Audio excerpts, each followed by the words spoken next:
या बातमीचे प्रायोजक आहेत हॉटेल रवी किरण प्युअर व्हेज, एकलहरे, तालुका आंबेगाव, जिल्हा पुणे। आंबेगाव तालुक्यामध्ये नांदूर रोडवर कळंब परिसरामध्ये आणि नांदूर परिसरामध्ये बिबट्याचं नेहमीच दर्शन होत आहे। भैरवमाळा ते नांदूर नदीजवळ बिबट्या भक्ष्याच्या शोधात येतोय। तेज तुफान न्यूज चॅनलनं नेहमीच या भागातील नागरिकांना अलर्ट राहण्याच्या बातमीद्वारे सावधानतेच्या सूचना केल्या होत्या। तसेच वन खात्यानं सुद्धा काही ठिकाणी पिंजरे लावलेले आहेत आणि काही ठिकाणी सौर ऊर्जेवर जे कुंपण 100% सबसिडीवर चालू आहेत ते सुद्धा देण्याचे काम सुरू आहे। काल रात्री म्हाळुंगे पडवळ या रस्त्यावर पोईच्या ओढ्याजवळ कळमजाई नांदूर शिवारामध्ये ज्या ठिकाणी 4 ते 5 बंगले आहेत त्या ठिकाणी काही नागरिक वास्तव्यास आहेत। त्याच ठिकाणी सदानंद इनामदार यांचा बंगला आहे।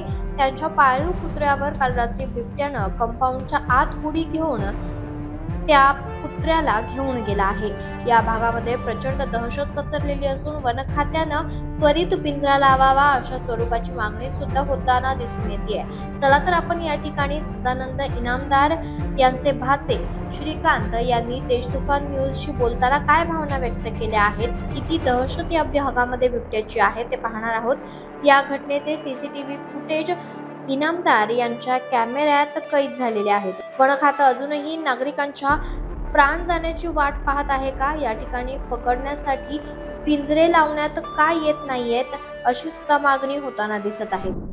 कळंब परिसरामध्ये आता आपण पोईचा ओढा या ठिकाणी आपण आता आहोत। या ठिकाणी आजच्या पहाटे कालच्या रात्री पहाटेच्या सुमारास साधारण 4:15च्या सुमारामध्ये या ठिकाणी बिबट्या आला होता। या ठिकाणी आपल्या बरोबर हा जो बंगला आपण पाहत आहोत, हा जो बंगला आहे हा सदानंद इनामदार जे आहे त्यांचा बंगला आहे। त्यांचे भाचे आपल्या बरोबर आहेत, त्यांच्या कुटुंबातील काही सदस्य आपल्या बरोबर आहेत। आपण त्यांच्याशी चर्चा करणार आहोत की नेमका बिबट्या किती दिवसापासून या ठिकाणी येतो, या ठिकाणी आतापर्यंत त्यांनी किती हल्ले केलेले आहेत आणि आतापर्यंत फॉरेस्ट विभागाने काही पिंजरे येथे लावले आहेत की नाही। श्रीकांत सर, काय सांगाल? एक आता 2 महिने होत आलेले आहेत, तरी पण वन अधिकाऱ्यांनी कुठल्या प्रकारचे इथं लक्ष देत नाहीत। अनेकदा इथं बऱ्याच प्रकारचे हल्ले पण झालेले आहेत, गाड्यांवरती पण हल्ले झालेले आहेत, पण याच्यावरती कोण काही लक्ष देत नाही। वन विभागाने याच्यावर तात्काळ लक्ष द्यावं आणि तात्काळ इथं पिंजरा लावावा अशी माझी अपेक्षा आहे। काल रात्रीची जी घटना झाली होती, कालची रात्रीची जी घटना, त्या घटनेबद्दल थोडक्यात सांगा। काल जे आमच्या घरापाशी असणार जो पाळलेला जो कुत्रा होता त्याच्यावरती येऊन त्याने हल्ला केलेला आहे, ओढून नेलेलं आहे। इथं म्हातारी माणसं असतात, छोटी मुलं असतात, उद्या जर काय झालं तर या सर्वस्वाला कोण जबाबदार आहे? तर वन विभागाने याची जबाबदारी घ्यावी आणि इथं पिंजरे लावावेत, नाही तर आम्हाला आंदोलनाची मागणी केलेली आहे, आंदोलन करावं। तुम्हाला कसं कळलं या ठिकाणी बिबट्या आला, घेऊन गेला? आपल्या साईडला सगळीकडे सीसीटीव्ही फुटेज लावलेले आहेत, त्या फुटेजमध्ये आपल्याला सर्व कळालेलं आहे। म्हणजे तो कुठनं आलाय, कसा आलाय, त्याने कुत्र्याला उचलून नेलेले, साधारणतः 4च्या दरम्यान त्याला उचलून नेलेले आहे इथनं। तर याची वन विभागाने लवकरात लवकर दखल घ्यावी, नाही तर रस्ता रोको आंदोलन करणार आहे 100%। अशा प्रकारे रास्ता रोको आंदोलन करण्याचा इशारा येथील हे जे कुटुंबातील सदस्य यांनी दिले आहे। आपण त्यांच्या कुटुंबातील इतर सदस्य त्यांची सुद्धा बोलणार। काका, काय सांगाल, नेमका काय प्रकार झाला होता? रात्री पहाटे 4:15च्या दरम्यान आम्ही पाळलेला एक कुत्रा होता, त्या कुत्र्यावरती झडप घालून बिबट्यानी वाट बघून त्याच्यावरती झडप घालून घेऊन गेलेला आहे। हा महाळुंग रस्ता जो आहे हा सतत वर्दळीचा रस्ता आहे। या रस्त्यावरती सतत 24 तास वाहतूक असते। 2 व्हीलरवाले असतात, 4 व्हीलरवाले असतात, शालेय विद्यार्थी असतात, हे अनेक लोक जात असतात। आणि अशा या वर्दळीच्या रस्त्यावर अशा पद्धतीने जर का हल्ला होत असेल तर नक्कीच याचे परिणाम हे गंभीर होणार आहेत। आणि आज त्यांनी फक्त कुत्र्याला नेलाय, उद्या माणसावरती सुद्धा हा हल्ला होऊ शकतो। आणि बिबट्या छोटा नाहीये, मोठा आहे। तुम्ही सीसीटीव्ही बघू शकता, सीसीटीव्ही मध्ये त्यांनी ज्या पद्धतीने हल्ला केला आणि ज्या पद्धतीने कुत्र्याला घेऊन गेला त्या पद्धतीने तुम्हाला त्या प्रसंगाची भयावह जे आहे ते तुम्हाला लक्षात येईल। त्याच्यामुळं वन विभागाला आमची विनंती आहे की त्यांनी ताबडतोब या सगळ्या गोष्टीचा गंभीर्याने विचार करावा आणि आजूबाजूच्या परिसरामध्ये एखादा पिंजरा ठेवून त्याच्यामध्ये भक्ष्य ठेवावं, जेणेकरून त्याला त्या पिंजऱ्यामध्ये कॅप्चर करता येईल आणि आमचं आयुष्य जे आहे ते सुरक्षित आहे। कारण आम्हाला आता आमच्या अंगावर थरकाप येतोय की आमच्या दारात येऊन आमच्या कुत्र्याला तो घेऊन गेलेला आहे, उद्या आमच्यावरती सुद्धा तो हल्ला करायला कमी करणार नाही। तर वन विभागाला ही नम्र विनंती आहे की त्यांनी काहीतरी पटकन ऍक्शन घेऊन याच्यावरती सोल्युशन काढावं।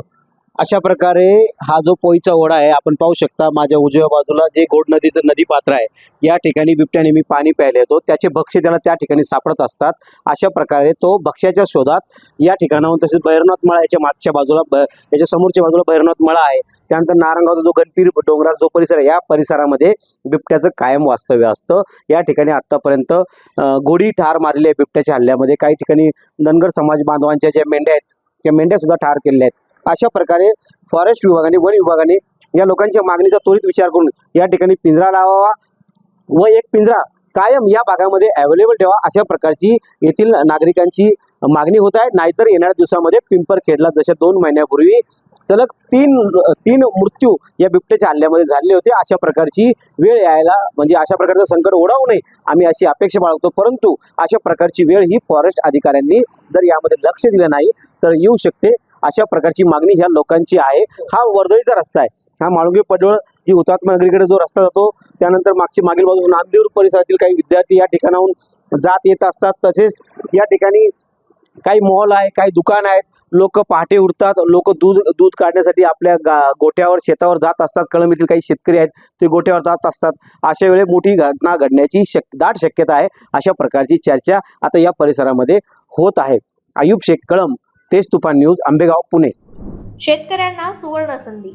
सहभागी व्हा ग्रामोन्नती शिक्षण मंडळ संचलित ग्लोबल कृषी प्रदर्शन नारायणगाव.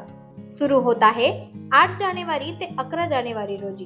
स्थळ कृषी विकास केंद्र अर्थात KVK, वारुळवाडी, नारायणगाव, तालुका जुन्नर, जिल्हा पुणे. तेज तुफान न्यूज, आयुब शेख, कळंब, आंबेगाव. आपण पाहत आहात तेज तुफान न्यूज, न्यायिक व निर्भीड बातम्यांचे सर्वांचे आवडते नेटवर्क.